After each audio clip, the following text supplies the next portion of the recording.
Sorry, I accidentally unmuted myself. Hello and welcome to another episode of Speculative Speculations. I'm Basha.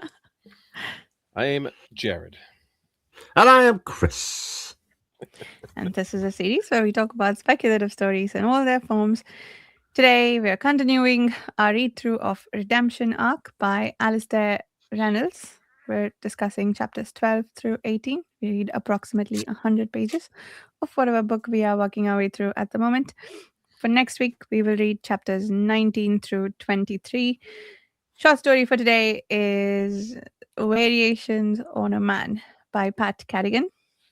And the short story for next week, as if that name wasn't interesting enough, is going to be Passing as a Flower in the City of the Dead by S.N. Dyer. That should be fun. Mm-hmm. How long is it? I think it's pretty long. It's 10 pages, I think, on Okay, on the it's not on the too book I bad. checked. Yeah. Yeah. Just a little shorter than this week's. Yeah.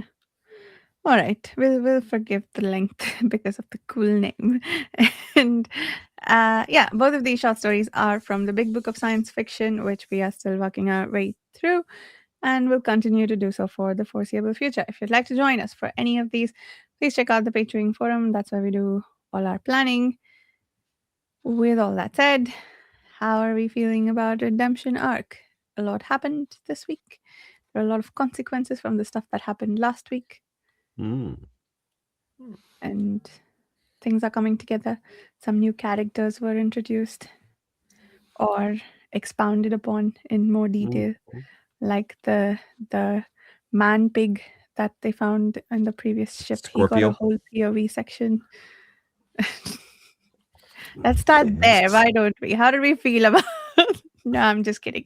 Let's start with chapter 12. Clevain. I think starts with Clevain waking up from his escape.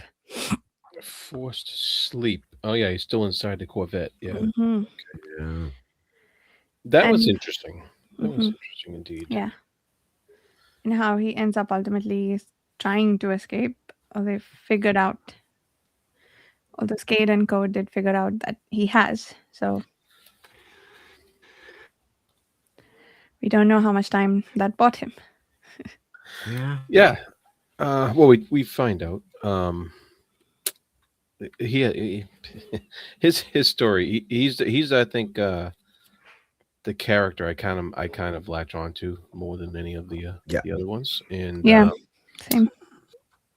and part of it is because he just has his crazy plan, this do or die plan that he just suddenly came up with, totally dependent upon the a bit depending upon another person, which I found really crazy in this particular universe, because I haven't found a person to depend on in this whole series yet.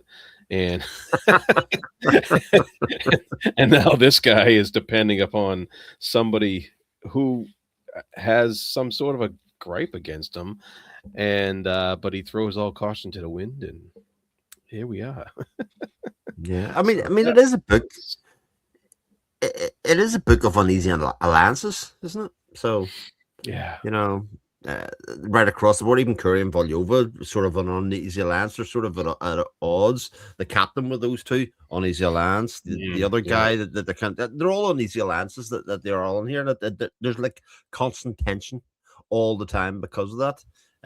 And what was nice about this at the start, obviously, was the Clevain was sort of by himself, trying to forge his own path and trying to escape and trying to get away, and then actually finding himself needing to make alliances and needing to make connections to survive, essentially. So I thought that was really interesting, and like you say, Clevain's past and I think his future being the double defector. He's a double D'er. Mean that he has an awful lot of people that don't trust him. He has this kind of past where he's the butcher of Tharsis, and he's also, sort of like the hero in waiting here. That's sort of how he's written, if you know what I mean, in this as well. So it's really interesting to see him following, and then people kind of distrust him and forced to trust him at the same time. So when he brings in internet decks and all that kind of stuff. That was They well interesting. they But yeah, they distrust him, but it's part of the part of that forced to trust him is Mm, just because of his knowledge and his skill set. that's right. So that's what makes it that's what forces the trust is that they need it. They need what he has, and so it's interesting. Yeah. Yeah. So I think that bit, that whole exploration science wise into the new technology of the new ships, and then Clavian trying to get away. I think big info dumpy, but still works an awful lot better when it's in the context here. I don't know whether this is just a change of me becoming accustomed to the writing, or whether it's just making more sense just in general. You know, interesting to see the kind of operating past 2.5, 3G, 4G of the other ship kind of chasing them. That's why they can catch them. And then that whole exploration of inertia and how that their inertia damping meant that they didn't feel it and stuff. I actually found that really fulfilling and interesting. Uh, Whereas before it might have read as a bit convenient to try and make the story work, you know?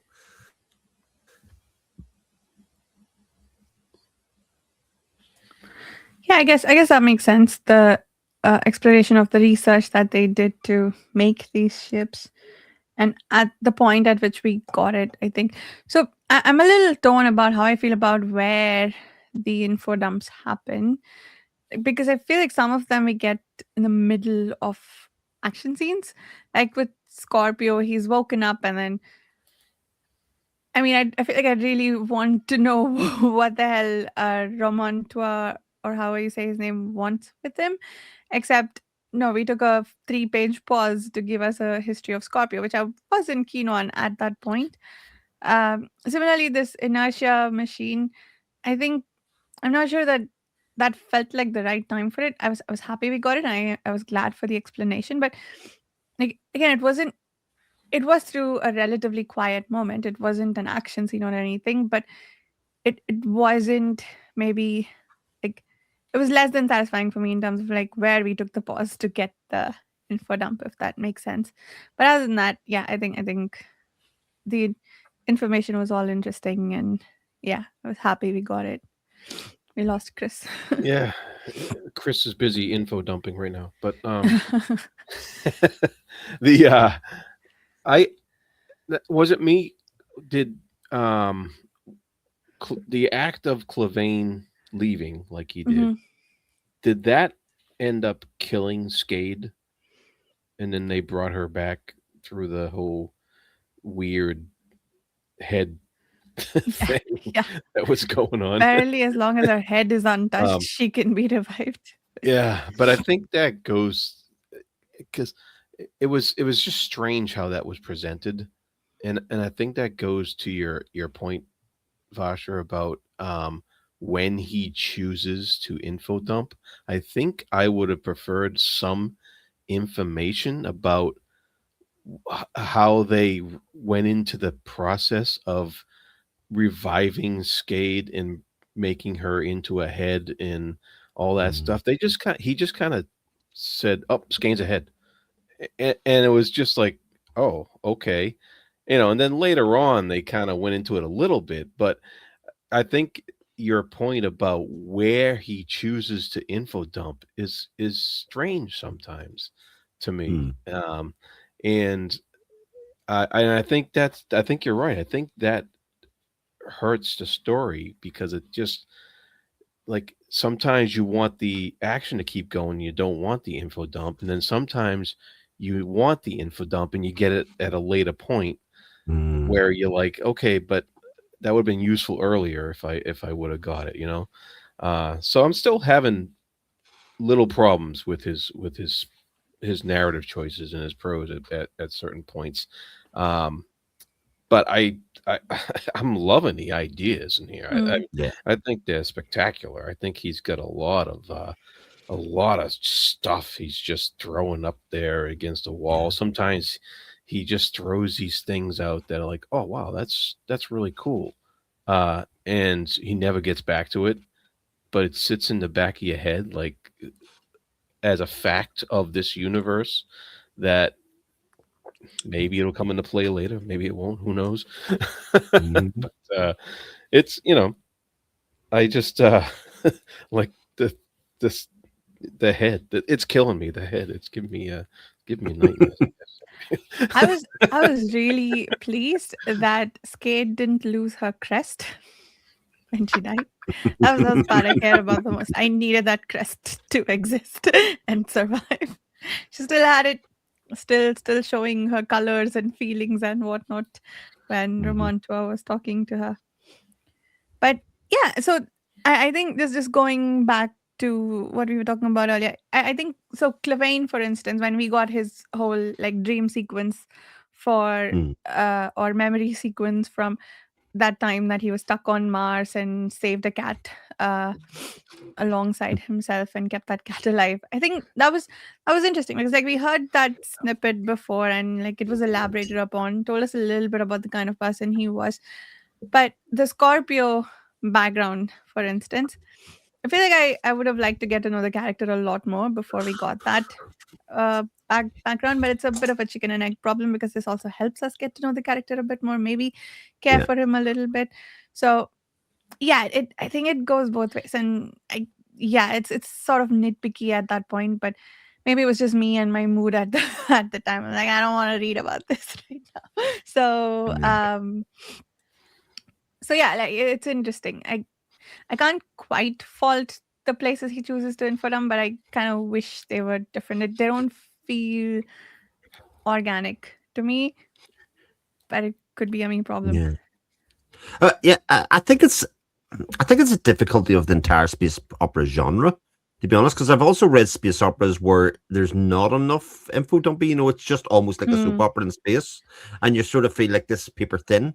mm, Whereas this is quite the opposite problem in some ways. I would even say it about Children of Time, and that kind of stuff lacked a little bit in the space details, if that makes mm, sense. Like a lot of the ideas were in the genetics and the evolution and all of that kind of stuff. Really fabulous ideas in there, but the actual space part, sort of just like a big mm. hotel in space in some ways.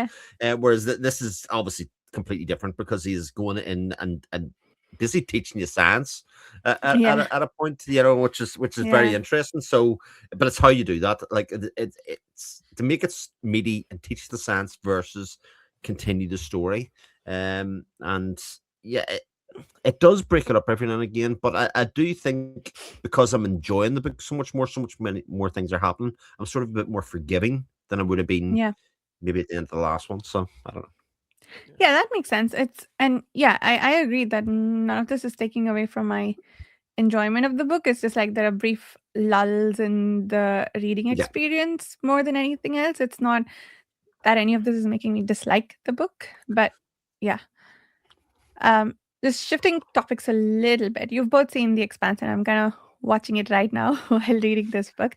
So I can't help but notice the similarities in the space opera experience and Hmm. a lot of the, I guess, some of the alien stuff is also resonating. Yes, very And much I so. guess at some point in the show, they say it's manipulating inertia, and I don't know.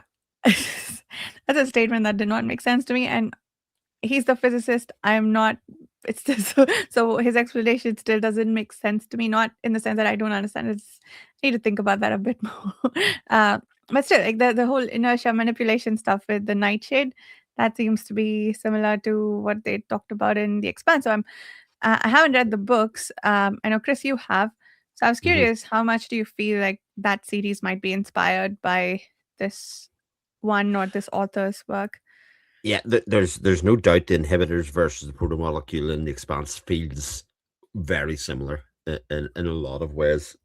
I think in terms of that. Although, like you say, how space travel works in the expanse is not really dealt with other than it just happens by doing this thing. So very brief science explanation and magic happens. Versus this very detailed breakdown of this is almost like a justification rather than an explanation. You know what I mean? This works because of this, and here I'm going to give you 2 pages of how Hmm. inertia bubbles are created, and how you'd be able to not feel the effect of 2.534G in within this world, and I do actually think that because other books and other forms of storytelling kind of gloss over that, it makes it easier just to accept it as well. In this case, without having to try and get, as I often keep on talking about this book, get my pen and paper out and start thinking about it. In terms of forces and all of that kind of stuff. It's very cool. The points where that happens, because he's obviously doing a good enough job to allow me to draw diagrams and all of that kind of stuff. So, but again, it's a bit of a sideways step from we're chasing along here at a faster ship, which is essentially all that is really happening within the story. We can catch him because we're sort of bending the laws of physics within this world because of new technology, which he has that element of mystery. It says, well, where's it come from? You know what I mean? How does Skade know about this? We get the Black Council and stuff introduced, which again is a really interesting idea that we could explore kind of later on. Yeah. Yeah, that's interesting. So help me understand something about that whole inertia machine, right? There were so we're told that it's manipulating inertia so we can move at higher G. But then I think, if I remember correctly, at some point they also say that you shouldn't feel the effects of the higher G so much. But Felka clearly felt it. She needed to rest because the ship was going faster and faster. So maybe it was not in the non-inertial operating mode at that point. Maybe it was just being ramped up to speed. I don't know. So there's that part. And then the part that as they got closer to the engine, they started to feel sick. So were both those things because the engine wasn't operating and that's why they felt some effect, whatever it was? Well, I, again, could be completely wrong about this, and this is why I justified it in my own head. It was that the field, or the dampening field, was getting localized from the engine, if that made sense. So around that, it was being produced around that. So the closer you get to the center of the field, the more you will feel effects like electromagnetic fields, all of that kind of stuff. You'll start to feel it, and the effect will be on it more. Whether that's true or not, I have absolutely no idea, because effectively it was just kind of dampening and creating a push and pull effect of the momentum you should have been feeling in terms of that massive acceleration versus the field kind of balancing that out. And like, there's no way that could feel like a natural thing. So the fact that they would feel nausea and inertia, a bit like when you first travel on a boat. Some people will have a reaction to traveling on a boat and have a sickness, almost like a travel sickness, because what your eyes see in level and what your body's experiencing isn't what it normally does when it's stand and land. So I'd sort of justified it like that in my head. It was almost like travel sickness in that case, because they're using technology to manipulate the physics essentially at that stage so that you don't feel it versus what's actually happening with the ship and the forces of the ship. The interesting part for me is actually how the ship holds together outside of this inner space, because it should still feel on the outside the physical forces of this happening, but whereas the inside they might not because of how technology. But again, cool idea, very cool idea, and again, I think maybe I'm just a bit more receptive because they're basically chasing somebody down that didn't think they could catch. Like, ultimately, that's really it justified that element of it, and I was like, right, that's cool. That's much more interesting. We now have a character in peril who we kind of like in Clivian, so yeah, having that excitement there, and it also gives Skade a chance to be a bit of an asshole and go, "Ha ha, we're gonna catch him. I know what I'm doing. He's gonna die." And that whole message from Tremontier or Remontier to Clivian, etc., about this is actually gonna happen. Yeah. But he also reminds us that there's more that can happen in this universe because he reminds us about the inhibitors and that they seem to have capabilities beyond what we've already what's been explained as science just from the human perspective. And they even speculated later with that guy Thorne, and he was saying but it was not magic. So you mentioned magic earlier, right? Physical laws, as Thorne understood them, might be melting like toffee in the vicinity of the inhibitor engines, but that was only because they were not the ultimate laws they appeared to be, rather mere statutes or regulations that adhered to most of the time, but broken under duress. So their their uh, their concepts of physics in science and laws are explained to us, and I don't understand them. I'm just like, yeah, okay, whatever. Uh, Stuff. get on, get on with attaching the head, But Yeah, but the head and the crab. but then they go further to say, yeah, there's a lot more that we don't understand, which makes sense because there is a lot we don't understand about the Well, they're laws from of way in the future, aren't they? Really, that's that. They're there from right. billions of years in the Yeah, future, etc. yeah, And yeah, they come back to that inertia kind of idea when they talk about the transporting of the metal to this central point about how they get it to bend and flow and stuff. And there's a lot of talk about the physics of that. God, I don't know how they would do that. That doesn't seem to be possible um in our current understanding of science. But and this is the big but about it. I think Reynolds makes a very clear distinction about the inhibitors and the conjoiners as being linked around that time. So we get the flashback and the background of the inhibitors and about their makeup of being part cybernetic and part biological. In fact, to the point that they became fully cybernetic. And we have this group of conjoiners who are in this midway state at the moment. You can see from Skate, especially, that they don't need the biological part anymore. This is kind of what Skate's whole point is. yeah, yeah, Cybernetics is just it, and Clebian to a certain degree as well. So I think that was interesting. That kind of the yeah. manipulation of inertia with the ship and this technology we don't know where it's from, but also that the inhibitors are manipulating inertia in another way to kind of get this flow of metal to the point. Yeah. Yeah. Well, I love it how Felk was like, yeah, but what about your body? And she's like, don't worry about it. I'm Don't all worry set. about it. They're growing a clone body over there somewhere. Whatever. Yeah, I'll be I'll just fine. get a new one. Yeah, I'll be fine. Just like, okay. yeah. What do you guys think of the Night Council? That seems shady as hell. Do you buy that they're all conjoiners? Or I don't know. I feel like they must have an inhibitor connection, especially in light of what you just said, Chris. Yes. So that was my speculation as well, is that the Mm. Ninth Council are the purely cybernetic parts of Mm. the conjoiner council, or the conjoiner kind of people. All right. So now, if that's true, this wild theory of yours, uh, Oh yeah, here we are. if that's true, then our only hope is Ilya and Korev, Corey, Correct. Yeah. Corey, and maybe them joining up with Calvin Clip. and Yeah. Antoinette, um, which so okay, all right, we'll get Yeah. it somewhere. So the fact that he's never met anybody in the Black Council and they're only connecting, talking to him through cybernetic implants, it's pretty much exactly what the little info dump chapter bit about the inhibitors was sort of leading us to about how they evolved. And that they had the same push and pull between biological and cybernetic, and the cybernetic sort of won out, and that's where that came into.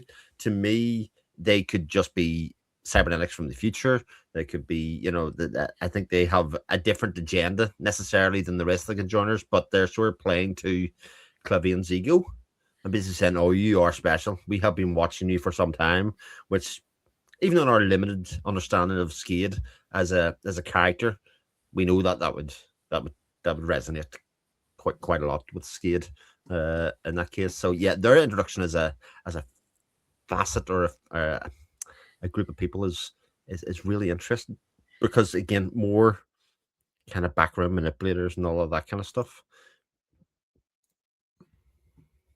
Yeah, this has that whole air that the Sun Stealer did Mm, in the first book, like the Night Council. It's very convenient that she's not supposed to talk to anybody about it. She assumes there are yes. others that they talk to, but for all she knows, this could just be in her head. And it started apparently after that time she stole stuff from Chasm City, which then allowed them to build all this immense technology, which like what like the inhibitors know how to manipulate inertia, and surprise surprise these guys have built a machine that can manipulate inertia based on the Yeah. tech that Skate stole from Chasm City. So, yeah. Other possibilities, though. Other Mm-hmm. wild theories. The Black Council could be Hades and Sylvester in some way. I mean, they are Ooh, sort of also present in this world and interesting. seemingly have no effect. Yeah. However, it has been reminded to us, the reader, a number of times that they are still, yep, we know, and we know from Sylvester. Sylvester can't help but get involved in shit. He's just as inquisitive mind. He's a manipulator. He does all that kind of stuff. Or it could be the Amaranthine, the Shrouders. You know, that'd be another possibility as well. So there are a lot of factions that are sort of unaccounted for. And again, swirling full of ideas and possibilities. And Reynolds linking just even small bits of technology and small bits of evolution to how the current people are evolving versus the past is clever. Yes. Yes. I agree. There's also the what was I going to say? Yeah, the fact that the Night Council has supposedly made some form of contact with the inhibitors. They seem to know a lot about it, uh, seemingly independently come upon than the other group that we followed in the first book. So Mm-hmm. yeah, it's all shady as hell. Let's go call it Well, they are black. They're already in the shade. They are literally shady, as in they are black. Yeah. that. Yeah. So, what do you think? Speaking of voices in people's heads, what do you think of the thing that Volyova experienced inside the cash weapon? Mm. What? Sentience, yeah. That was Yeah. very cool. Yes. The weapon is talking back and trapping her in. And letting her escape. Yeah. Yes. The mystery of the cash weapons and Mm. their origins and their purpose and all of that kind of stuff continues from Hmm. on from last week. Yes. I mean, it's just a massive mystery, isn't it? It just adds to it to another level. Yes. Yep. But she finally got through to the captain. He's ready to talk. Oh, yeah, that he is. Yeah. I think that's where we kind of left it, but Yeah. um, Well, but there was that, and then they got the other guy on the ship straight after that. So it was only when when she escaped from the cash weapon tube or otherwise that, and they did. Then the captain says, "Right, let's talk." And the next that we see them is when they have Horst kind of on the ship and doing that kind of stuff. So there's again an uneasy alliance there created in some way. Hmm. yeah, Yeah. Hmm. Very Super interesting. Yeah, interesting. but Yeah. yes, the fact that she got trapped in there and thought she was in control and manipulating, to actually be told very clearly, no, we just do what we want. It's not really up to you.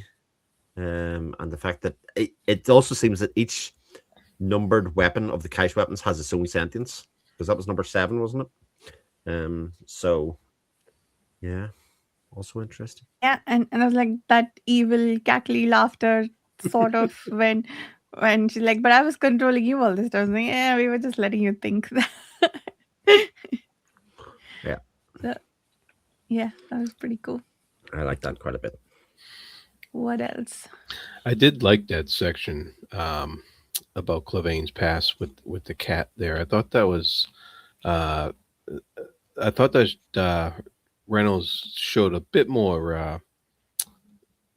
poetry and symbolism and motion there than we had previously gotten, and I really liked that that whole passage about him keeping the cat alive and stuff, and I think that says a lot towards Clavaine's character Yeah. and what we may see from him in the future, and I thought that was pretty important, and it was the least sciency part of the whole book. It was it was a memory. It was a it was and so it was. I found it very intriguing that and Mm, very poignant that passage there with him.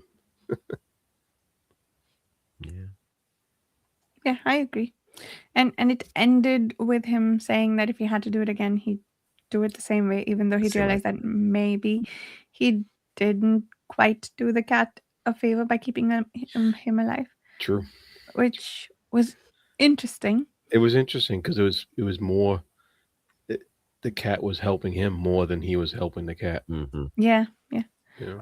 Wait, so can you help me understand the part where the cat started talking back to him? Was it like one of those genetically modified cats, like the pigs are? Is that what it was, or were we in sort of like deluded Calvin's head? Yeah, I couldn't quite make sense of that myself. I thought it came to the end that he just thought he was delusional. Didn't I could be or misrepresent his dream state versus the real. Yeah, I thought that was the delusional part of his about to be die in space, basically. Yeah. Because he barely gets rescued by somebody who was very unsure if they wanted to actually rescue him in the first place, and Yes. So I thought that the cat talking back to him was his space delusion, Subconscious or running out of yeah. oxygen type of Yeah. Because he type was of thing. limiting. He was basically going into a form of reefer sleep to try and preserve his Yeah. his oxygen level and stuff at that stage. Yeah, that's what I and took.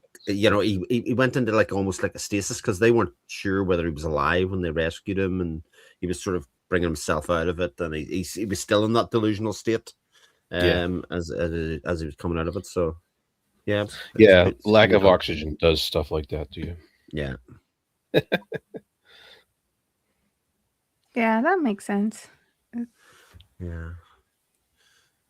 So, I like mhm, I go like ahead. I like the section when the Dax and Javier or Xavier, sorry, rescue him when they put him in the hole, and Mm, then he basically goes and shows that he could have got in at any stage at that stage, but he was sort of playing along with it, and they stripped him naked, basically with the threat they're still going to space him or do whatever. But yeah, I think again having this combination of Dax, Xavier, and then this new person that knows a bit more about the world has been alive for hundreds of years, kind of seeing this trifecta navigate to Chasm City or wherever else they're going to go, I think will create quite a lot of interest, and it'll be a bit that I expect we follow a lot in the next 100 pages.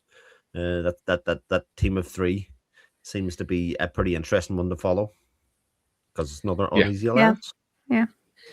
And they're being chased by banshees, apparently. Mm. and Oh yeah. and Clevine thinks that he can induce them to use their weapons against them.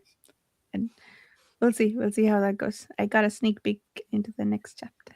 Of course you did. Of course Of you course I did. did. Of course I did. No, the worst thing would happen is that you were actually surprised at any stage, Varsha. That would be terrible. Of course. Yeah. Last page and wiki entry have all been read. I also know how the series ends.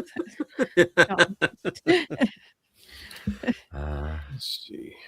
It's just fun. Yeah, a bit that did annoy me. I'll talk about something annoy me. Kind of, isn't it Horst is his name? His refusal to believe and needing more empirical evidence. He's talking like Thorn. a scientist. Thorn, Yeah. sorry, Thorn.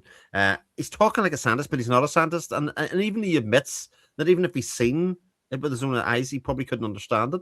So this whole weird standoff, I think it's just kind of trading on the idea that he knows that they're not telling the whole truth, and he's kind of making it go through. And I found that a little bit frustrating because it was a little bit on the nose in terms of right, okay, let's get on with this. Yeah.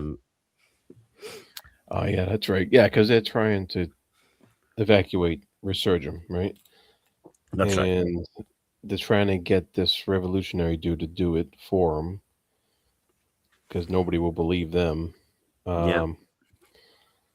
Yeah, that's a tough thing to pull off. I think. Yeah, very much so. For a writer to be able to pull it off believably, where they would actually change his mind. Because frankly, I can't see many people like if somebody came down to Earth and said, "Hey, I'm one of your ancestors. I'm actually from the future, and I got to get everybody off the Earth in the next 2 months, or it's going to blow up, just like in the Hitchhiker's Guide to the Galaxy. And the Earth is going to blow up. You better get off. How many people would it be like? Yeah, right. Get out of here. Yeah, true. Nobody would do it.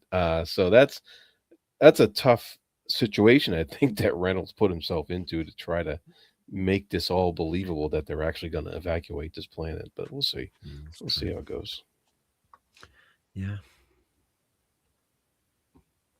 It does follow on the heels of Sylvest's whole Amarantin quest, and they seem to have latched onto the guy who was some kind of follower of Sylvest's opinions, if not the man himself.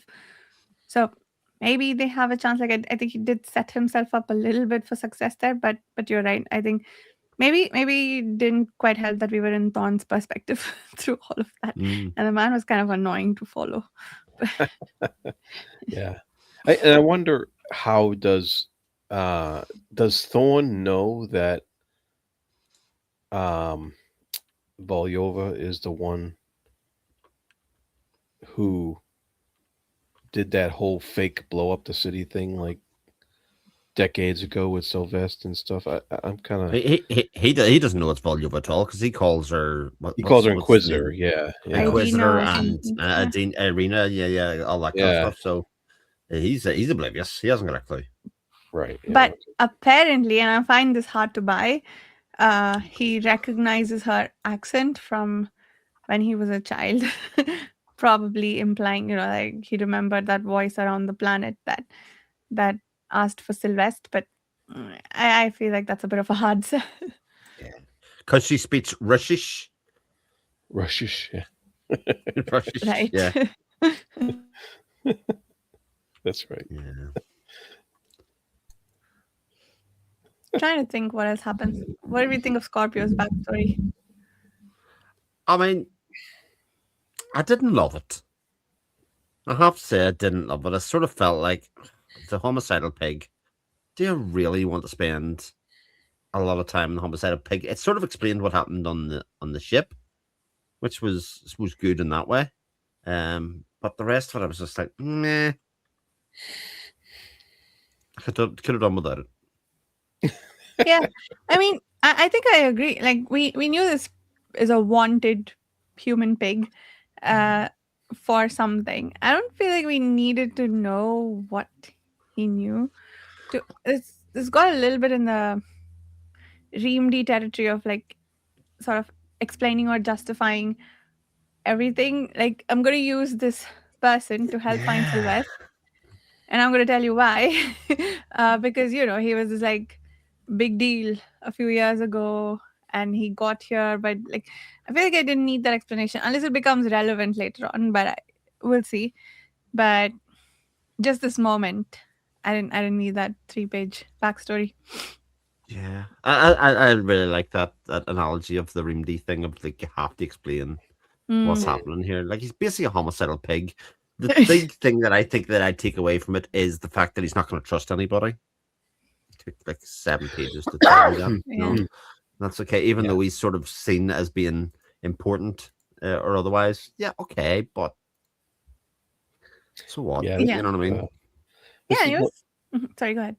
Oh, it's one of those things that I think Reynolds is throwing every idea into the story. Yeah. Instead of parsing some of the ideas and using them as appropriate. He wants to get them all in. Yeah, and I suppose that's difficult, especially as an author of science fiction, is sort of developing on the page. If you know what I mean, he's just sort of writing, coming from a background. At what point do you decide what to explain and what not to explain? If you're a writer, is it hard to go, well, I can't give this person no justification, especially if they're going to be important in some way. But as Boris was sort of talking about earlier, where he does it, I think, is the bit that feels strange. We haven't really been introduced to Scorpio the pig yet. To get his backstory before we've even really been introduced to them being an important person feels the wrong way around.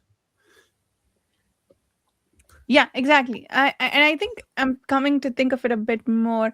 I feel like Reynolds in general, perhaps more so in this book than the previous one, but he seems to rely very heavily on backstory for character development, Mm, um, and less so on, say, the interactions between the characters, and like even like the sort of emotional bit about Clevane. One was with the whole Mars thing, and the other is the possibility that he might be Falca's father. yes. But it could just be as simple as they have a good relationship with each other, and let that sort of emotional thing play out on its own without needing this additional thing. Like I don't care that much whether they are father daughter or not. Like it's Yeah, sort I of get that as adding well. nothing to me for their overall relationship or for the individual character either, except that maybe Falca's trying to manipulate him with that information just now. And that doesn't seem cool. uh sure, she's doing it out of the goodness of her heart maybe, but yeah, I think maybe that's a bit, that's the maybe missing bit that I would like, that's not quite there. Any character development we get seems to be mostly from like backstory and character history, and Yeah, like not so much from interactions between the characters or just their current um state. Hmm. Yeah.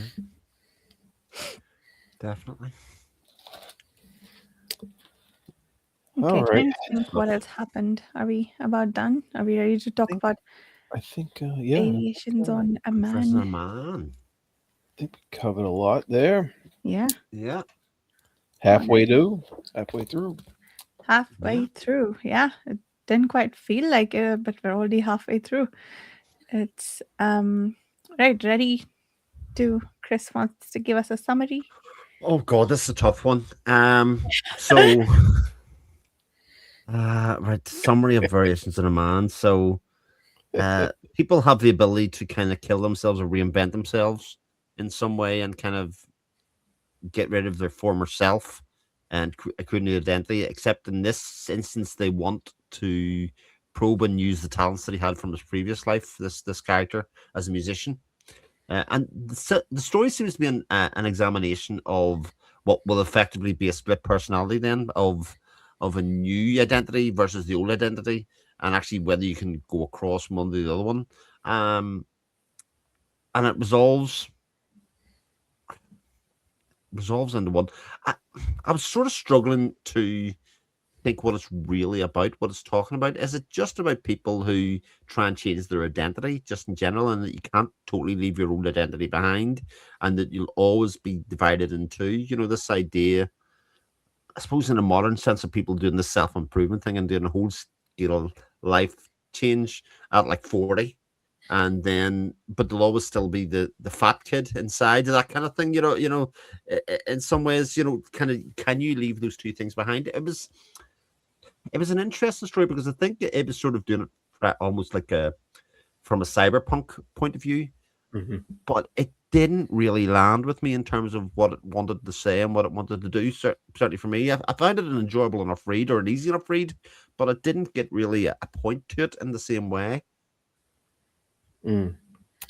Yeah, this is one of those short stories that was later turned into a novel. Um, and Yes. so it seems like there were more ideas to explore here Well, than originally written down, and I think that's what the author eventually did, was explored it more. But the I think you're right about that. There's definitely a little bit of an exploration of identity in here, and what it means, how someone's identity relates to the vessel they are in, when you have this ability to wipe your identity, um, and then become a new id, a new ego, um, mhm.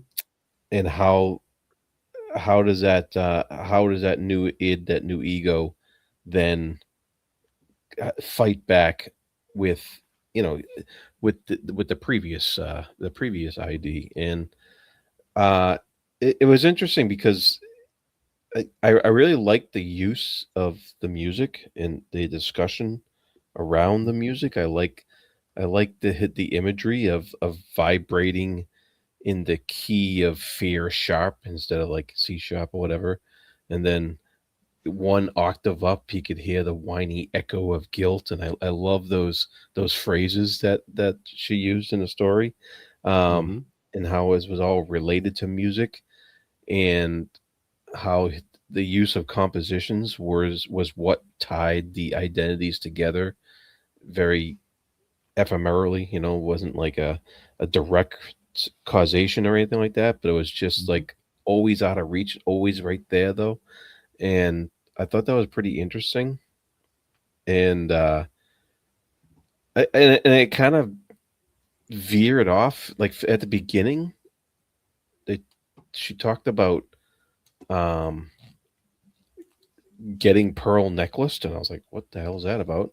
And then Don't Google that. Jesus. yes, don't Google it. And what is that about? What did you find? And Oh no, it has a. I don't want to spell it out, but it has a sexual meaning. Let's just say, and the fact he kept on saying, "I got my pearl necklace." I know, I'm when- just like, what is going on what the here? hell? And then and then it moved into perceptions stamped acceptable for government regulatory standards. And I was like, okay, so this is like a government run thing or something like Yeah. that. And then but then it kind of moved away from that stuff, and it moved into this this therapist music realm. and Mm.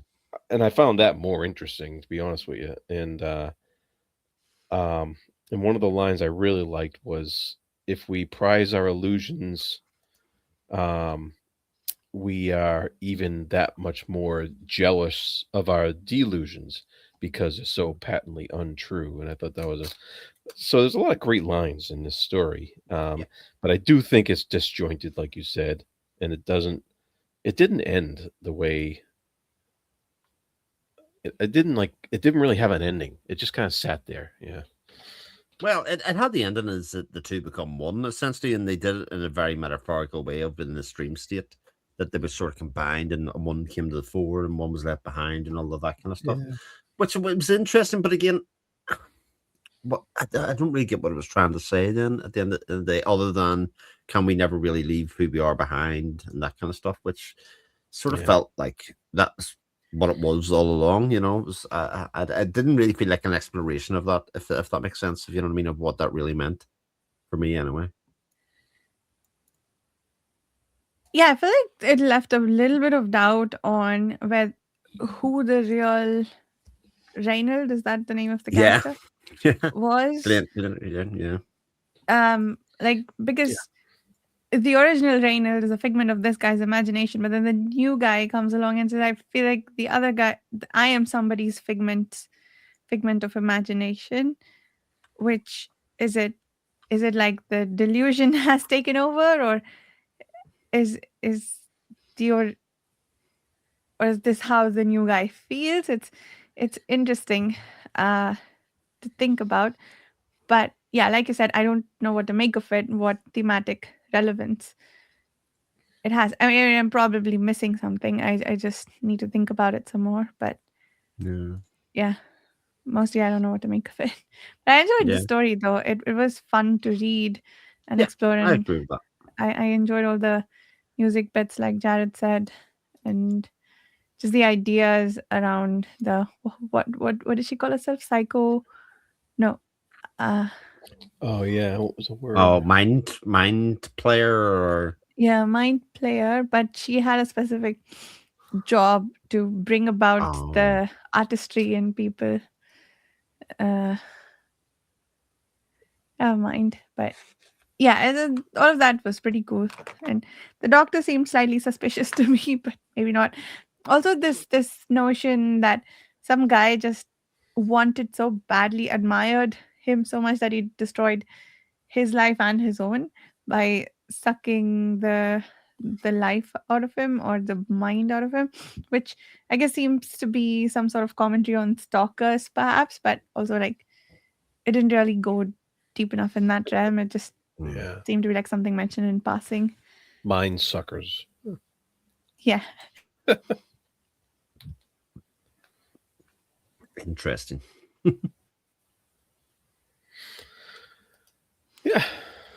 Yeah, fun story though. Yeah. I hope next week's story is as fun as the title suggests. Passing as a flower in the city of the dead. Great title. Yeah, Sharon Dyer. Published in the 70s, I think. 1984. Anyway, so we'll be back with that. And then chapters 19 through 23 of Redemption Ark. You don't have anything else to add? We're good to wrap up this No, episode. yeah, all good. Looking Right. forward to the next one. Yeah. That's a Thank you wrap. so much for listening, and we'll see you soon.